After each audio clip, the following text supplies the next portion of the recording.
Welcome to the Luxury Report for May 2025. This was a busy month for luxury, so we've got a bunch to unpack.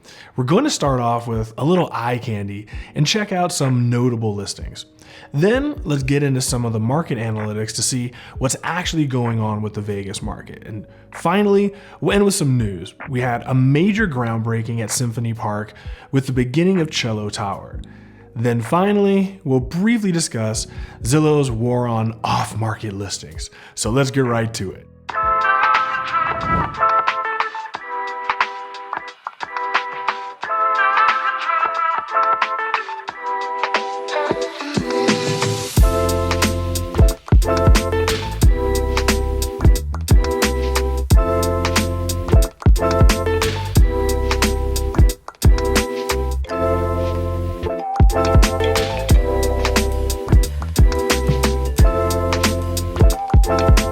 Okay, first up, let's check out a few notable listings.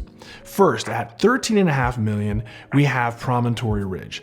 Located inside the most prestigious enclave of the Point, inside Promontory in the Ridges, this 2/3 acre estate stands at just over 10,000 square feet and features a movie theater, secret cigar room, elevator, and seamlessly blends an exterior of desert contemporary with rustic Tuscan and old world European flair inside. And hey, I just filmed it today, so you'll be able to check out the entire video in 2 weeks. Next, we have Dragon Gate, which was originally designed by the Property Brothers. Located inside McDonald Highlands, this modern masterpiece sits on a double lot of over an entire acre. It features a 2-car garage with adjacent 9-car garage man cave with a workshop, a bathroom, and it can also double as an indoor sport court. You've got an outdoor movie theater, a game room, elevator, and just about everything you can pack into modern design. With an asking price of just over $9 million, this home went under contract in only 25 days. Finally, we have Red Arrow. Located inside the estates at Red Rock Country Club, this massive estate is nestled right up against the mountain. Featuring a wine cellar with tasting room, an elevator, resort-style backyard, and even an RV garage which doubles as a basketball court. While the property sits on the Red Rock Country Club golf course, it's actually one of the most private golf frontage properties in the entire city. And hey, we actually filmed this one a couple weeks ago, so I'll link it in the description below. Okay, now let's get in the weeds a little bit and see how the market is actually performing. So first, let's check out luxury sales over $1 million. Last month, we sold 180 homes. This was almost on par with last April, but down just 2 homes. But this is also almost double the historical average. Next, let's check out sales over $3 million. Here we saw some softening. We sold 19 homes, which was down from about 23 last year, but again, double the 10-year historical average. Now let's see how long homes are taking to sell when priced over $2 million. Currently, we're sitting at 66 days. While it's much lower than the historical average of roughly 100 days, we're still down from last year when we were only at 55 days. All right, finally, let's check out the luxury inventory for properties priced over $1 million. Currently, we're sitting on 8 months. This is a 3-month increase over the same time last year. But again, considering the 10-year average for April is 13 months, I'd say we're still pretty far from panic mode. All right, now let's transition into some news. A couple weeks ago, Red Ridge Development finally broke ground on their $500 million 6-acre project downtown in Symphony Park. The centerpiece is Cello, a 32-story luxury condo tower with amenities rarely seen off the Strip.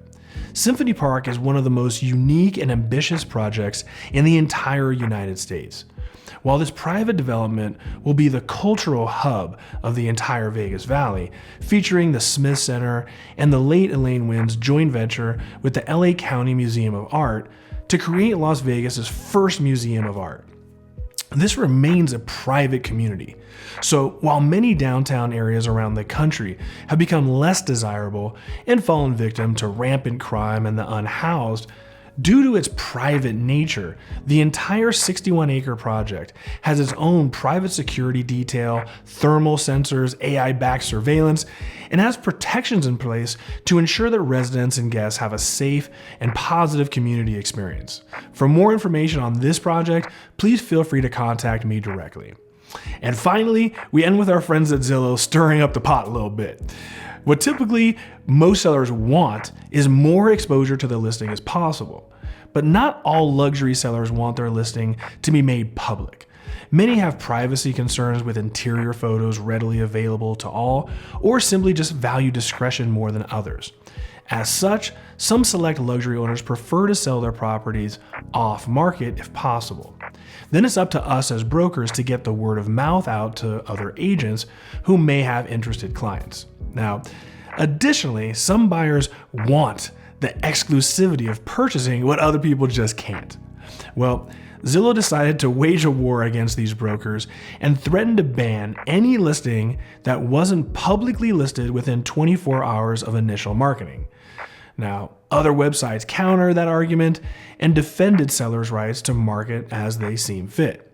In the end, Zillow softened their stance a bit, but the debate over off-market listings is likely to continue as this trend has begun to gain steam among select brokerages. So, well, that's it for me, everyone. Hope you guys enjoyed the new format. Please be sure to like and subscribe, and I'll see you guys all next week with another amazing property tour. But until then, deuces.